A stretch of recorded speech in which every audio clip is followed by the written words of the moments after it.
Flotsam is a survival simulation video game developed by Pajama Yama Games and published by Congregate. It is a game in which players must take on a role of the leader of the small post-apocalyptic city built on the water. You will have to take care of its inhabitants, expand and improve it in every possible way, and also do everything to prevent the folks from drowning, along with the whole city. The independent Belgian developer has tried its best in implementing the water world meets Sims formula. At the same time, they have identified the Flotsam's genre as a garbage city building simulator.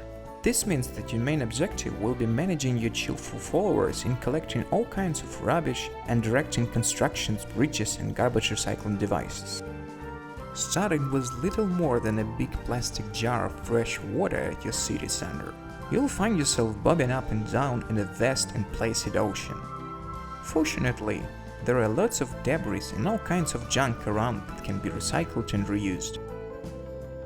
Later in the game, when the supply of garbage runs out or something dangerous emerges from the abyss, it will be possible to equip the floating city with sails and oars and embark on a journey across the endless ocean, and who knows what will you see on the horizon.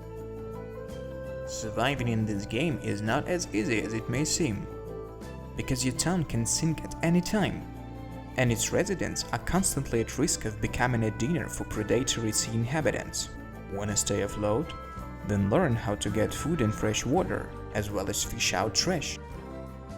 Like most of these games, it's an iterative process of getting slightly better at doing the things that you have to do.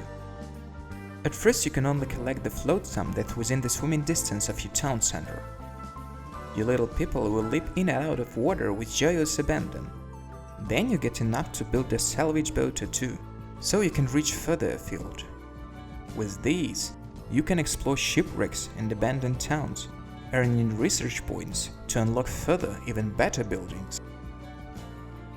If you work hard enough, your skilled wards will soon be able to build bigger boats out of the floating waste and wooden planks, as well as various structures for collecting rainwater, hunting, and lifting garbage even from the very bottom of the ocean.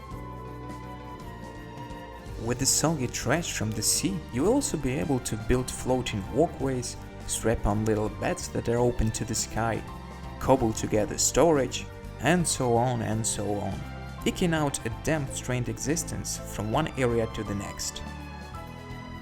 Though maintaining supplies will obviously take some effort, the environment still doesn't appear to be actively working to annihilate all forms of life it encounters, which is pretty cool.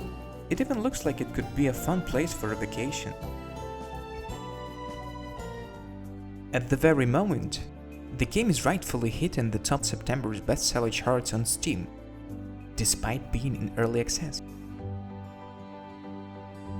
Flotsam cannot be called anything else than a beautiful, fun and challenging town-building post-apocalyptic survival game. It's a bold experiment with morphing genres, an instructive response to the contemporary environmental issues. Its joyful tone makes for a great presentation, and its gorgeous artwork makes digging in the trash feel creative like never before. Its decent replay value, with a good gameplay loop, despite somewhat limited amount of content, leaves you wondering for something even more special for the time of the game's final release.